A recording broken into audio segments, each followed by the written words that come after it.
Thanks for that comment, and I'm kind of laughing a little bit when I saw it because I had totally forgotten about that moment when Glenn was shouting at the sound guy to try and get a bit of monitor feedback.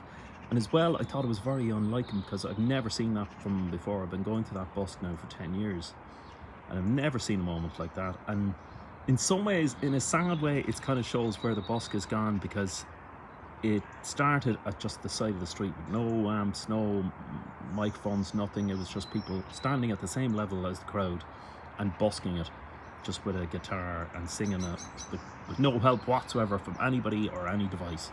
And now it's become a little bit too professional and technical, and you've sound men and lighting men and videographers and all that kind of thing, which is I suppose things do evolve, but it's changed the nature of it, certainly. But thanks for the comment, because I got it was a bit of an amusing moment. I thought